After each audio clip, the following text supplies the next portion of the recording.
What's going on, family? Dave Jones here with Focus on Building What.com, where we help you with the entrepreneur secrets to build your business. We know there's a lot of us out there that's wanting to build or in the process of building, but running into resistance. But today, I got a special guest, my man, my friend, Rennie Curran, and I have to introduce him really quick because he's just a special friend that I've just recently grown to have a great relationship. But I can't just do it. But we're privileged to be connected to a former right former professional athlete turned keynote speaker, author, Sir. CEO of Game Changer Coaching. So he's been honored by the Gwinnett County Sports Hall of Fame, UGA's 40 under 40. Really helps with empowering you to reach your potential. And so he's the author of the book Free Agent. It's a motivational book, but he's constantly working with entrepreneurs, helping them in their leadership style, whether you be new entrepreneurship or you're an executive leadership. This man is known, travels the world, and he's going to help us today with our entrepreneurial leadership. So I want to bring in my friend, my brother, Rennie Curran. What's going on, sir? Man, I'm doing great, bro. Thanks so much for having me on today. It's an honor. Yes, sir, man. Good to see you, man. A You lot as of people well. that, we have people that look like us that travel the world and speak to large organizations and communicate their thoughts. And we had just recently built a relationship, he and I, and hold each other accountable in our ability to build the businesses that we both have. And so our goal here is to help you. If you are an entrepreneur that's particularly struggling with overcoming the resistance that you have, today our topic is unlocking the entrepreneurial leadership inside of you. And so we're going to identify some of the mistakes that cripple the new CEOs, new business owners, and it's some high performance stuff that we're going to make happen. So, all right, bro, dive in real quick, man, and tell us about the Game Changer and your framework of how do you help your clients.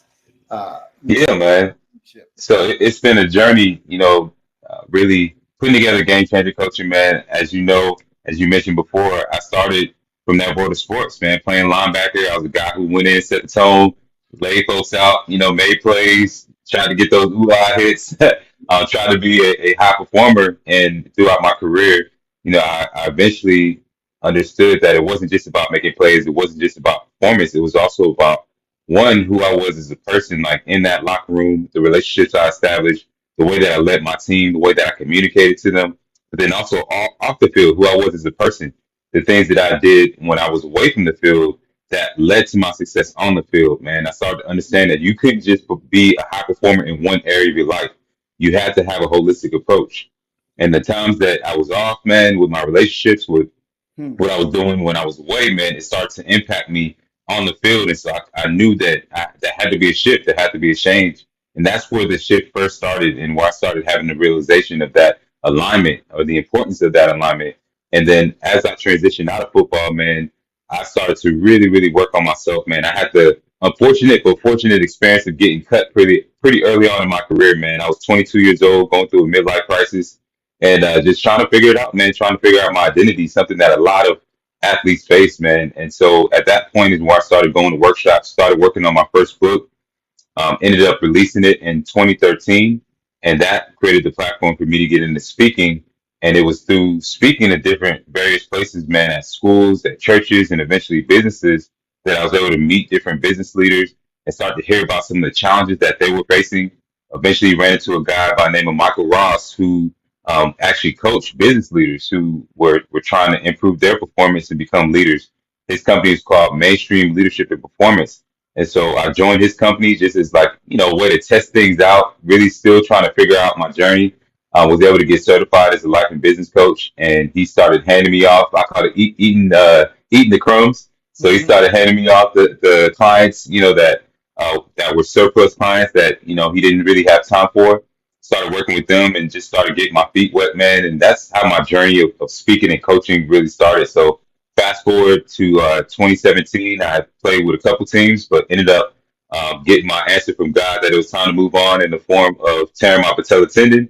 And that's when yeah, man, that's when I decided to go full on with speaking and coaching, man. And so I've been doing it full time ever since, man. And it's been a journey, as you know. Yeah, So well, yeah, so I mean, obviously, we're going to get deep into these insights to help these entrepreneurs, but everybody Yeah, get into the NFL, doc. So just for that right. little time that you in there, man, you got to give us, what was that like, man? Like, how was it just It, being in the NFL? it was crazy, and I'm going to address the framework that I use when we follow up from this. But man, being in the NFL is crazy. It's no different than being in a corporate company, a major corporate company. The only difference is you're the product.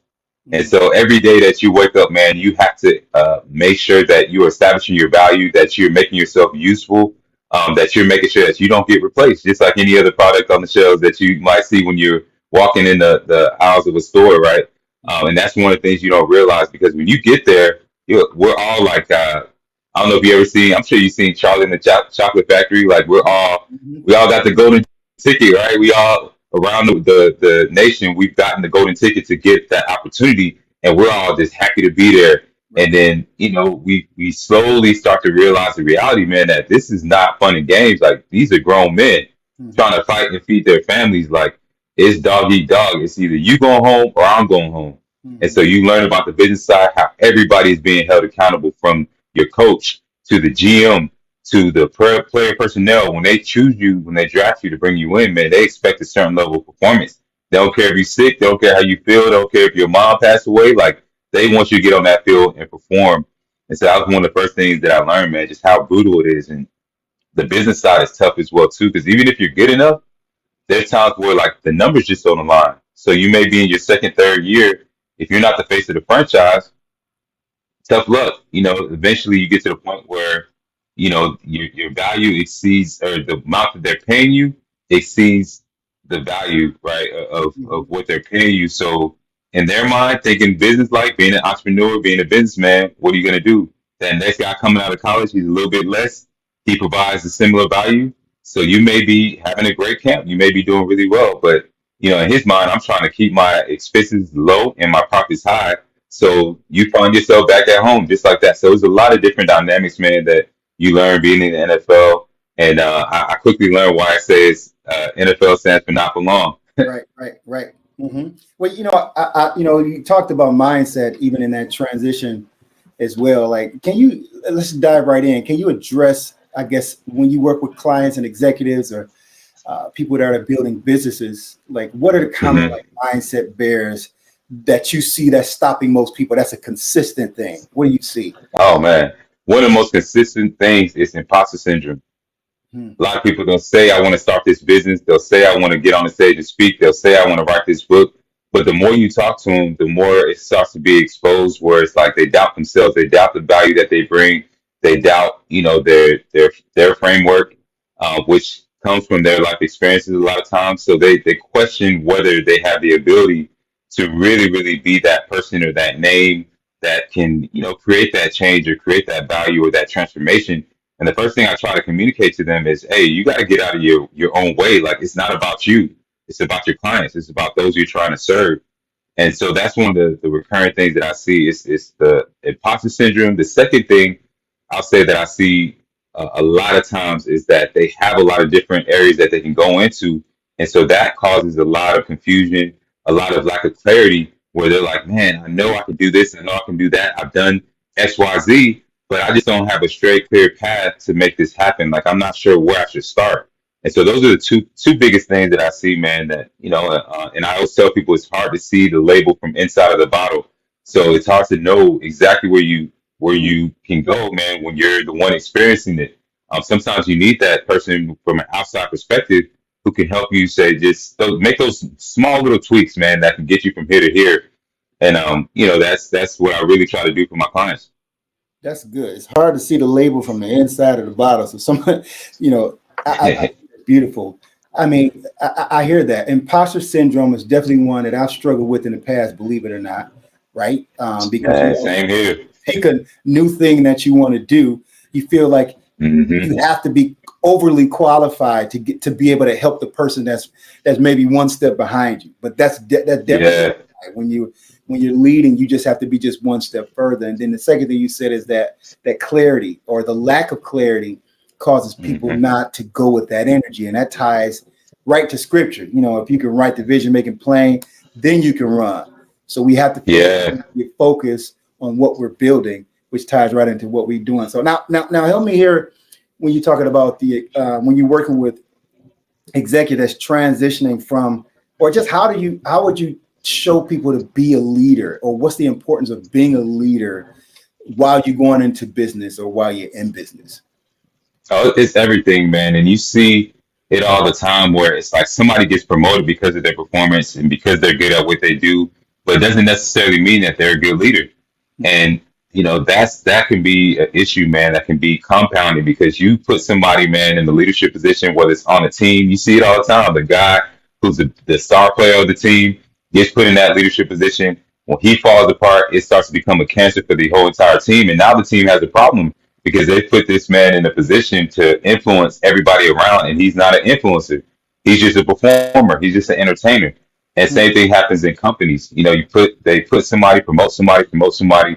All of a sudden, they realize, man, this person is not a good communicator. This person is not good with regulating their emotions. This person does not know who he is, and it ends up being a major problem. So when I try to start that process of helping somebody become a leader or understand the importance of leadership, it really starts with getting clear on who they are. Like first establishing that clear vision, getting clear on your values, getting clear on your convictions, getting clear on, what do you want to represent, man? What's the end goal here? And then working backwards. So that's where I really start in terms of leadership and really helping my clients progress forward. And it's not, leadership is one of those things that, man, I compare it to getting in the weight room.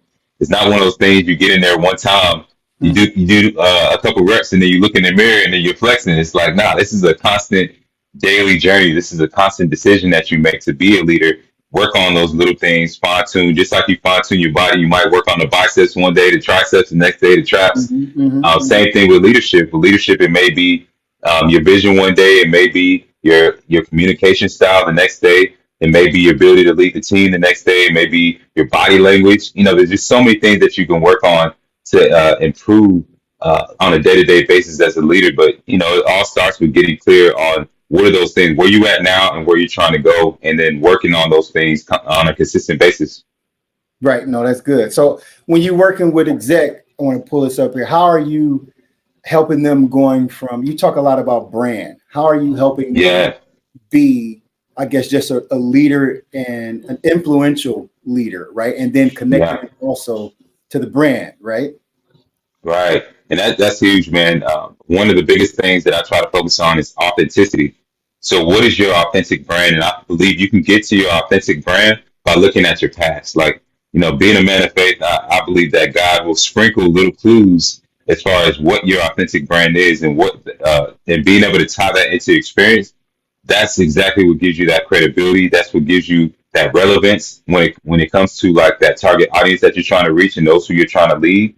It's just being clear on that. So I really help them to peel back the layers on just what their brand story is. That's where everything starts. Like when you look at a Chick-fil-A, when you look at a Coca-Cola, when you look at so many different major corporate brands, they have a story that aligns with their values, right? And those values attract them to a certain target audience. And so that's really what I try to do with my target audience. Starting there, like I'll ask them questions like, tell me the three biggest transformational moments that happened in your life that have led you to where you are now. And so through them telling me that story, I'll get to start to understand. Okay, that story has with it a certain value, certain key value words that'll come up. Like they may say, my dad was one of the most impactful people in my life. He was an entrepreneur, and through him, I learned just the power of being empowered, right, and just independence and different things like. So those words that come up, man, I start to write those words down, and then from there, I say, okay, based off those transformational moments, based off these value words that you've given me, who do you think you can best impact? Who do you believe you can best connect with? And so from there, that'll align them with a certain target audience that they can most authentically connect with. And once you understand those two things, man, then you can start to build out the services, and then you can start to build out, the way that you're going to provide value to that target audience. But it's all based on that foundation of authenticity. I think that's beautiful because when we're talking about leading, sometimes that imposter syndrome comes because people Mm. are leading to places that they've never been. And the way you Right. do, you tie into your authentic self. And sometimes that just means being transparent, and people can connect to Right. that. And now it's easy to lead somebody to what you are and who you are. You know what I'm saying? And Yep. that Yep. is made as attractive to anybody. So that connection between authenticity and connecting it to the problem you saw, whether it be a product or a service, I think that's Hmm. brilliant for people to understand, so they won't be slow to move, right? And it helps them Yeah. with clarity. Is that what you're saying? Oh yeah, that's exactly what I'm saying. And just going back to my days as an athlete, man, when I had clarity, when a coach just made the game plan clear and simple, and he was like, "Hey, I want you if the offense comes out in this, I want you to do this." There was no gray area. Man, my performance was off the charts. I could anticipate so much better. My reactions were so much faster. My confidence was so much better, man. And just the way that I moved, it was smooth. And now I think about that in terms of my business. I'm like, okay, how can I make this thing as simple and as clear as possible, not only for myself but for those who I'm trying to help and lead, man? Because once you get that clarity, it's like clarity. That clarity leads to increased performance. And same thing with when you're leading an organization. When you have a clear plan, clear strategy, everybody knows the vision. Everybody knows what that vision looks like, and from the day-to-day behaviors and habits, like that increases performance, and increases trust as well. So many other things. Yeah, no, that's good. I kind of stay right there because I think one of the things that hinders a lot of people is being able to perform, and performance brings productivity. And a lot of Yeah. times people are not self-confident in themselves because they have a history of not executing on a thing that they saw that they should do. So that kind Mm. of affects the mind, and makes people gun shy. Give me your thoughts on approaching, you know what I'm saying, how the shift need to happen in your mind, or some actionable things that could be done to help a person get out of that barrier there. Yeah, I mean that, like you said, it can be a very, very tough thing to overcome, especially when you have a bad reputation with yourself. It really, I believe, starts with that, starting from the ground, man. Just really working on identity, and that's where I believe performance.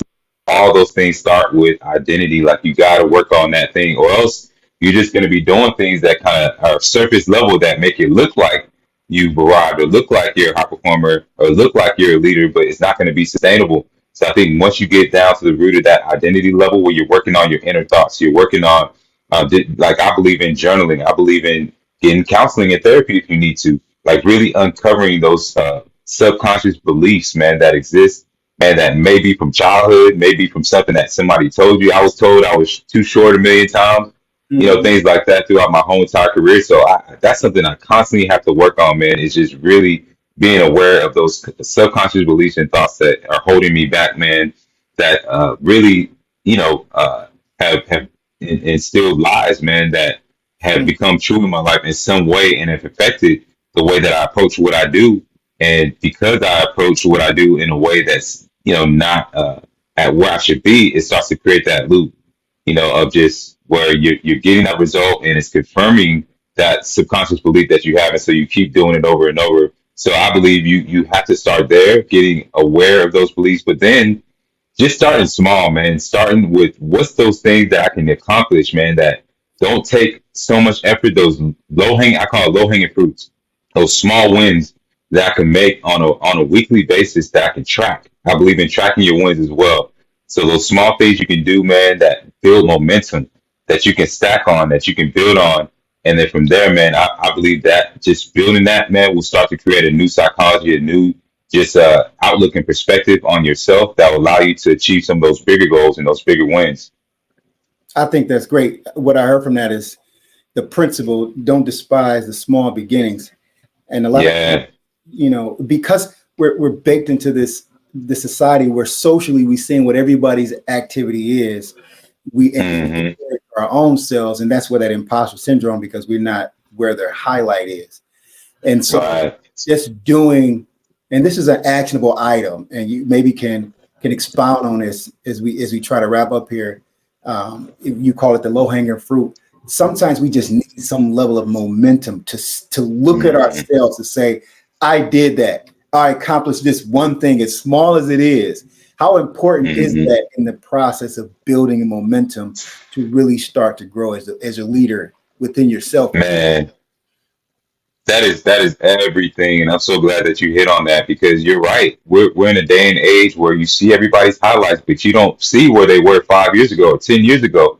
And I think about that all the time, especially being a speaker and a coach trying to be in that thought leader space. Most of the people who I look up to, they're 20 years ahead of me. The Eric Thomases and different people when 20 years ago social media wasn't around, so it's not like I could scroll down and I could see when they were driving to the small cities and they were on the grind and really building. And so if I'm sitting there comparing myself to their version, I'm gonna use the startup term like their version 7.0 Hmm. without seeing version 1.0. Right. I'm gonna always feel like I don't have enough, like I'm not on the right track, or I need to do this and that, and I'm just gonna drive myself crazy.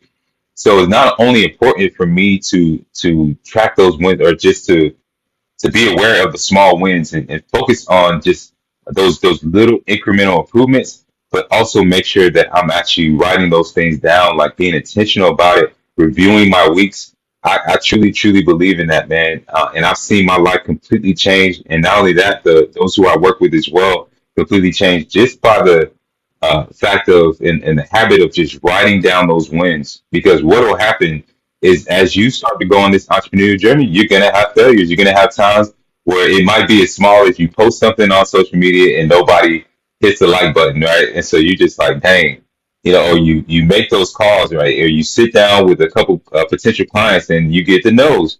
And so those will start to become a list in your mind as to how you're not doing things right and how, this isn't working and that, all those thoughts will start to come.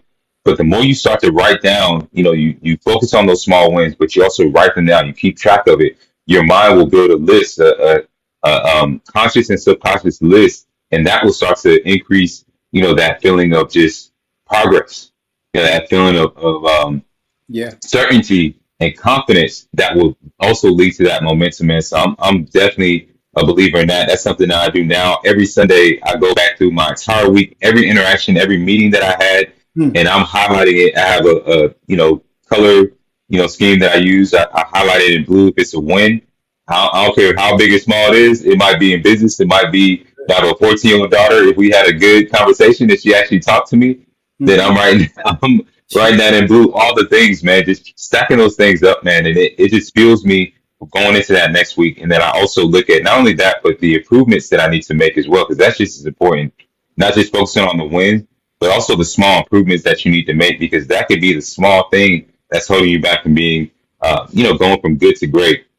Yeah, and it ties into just being focused on building. And sometimes that's building yourself. And I love those actionable items is to Hmm. write down, journal, right?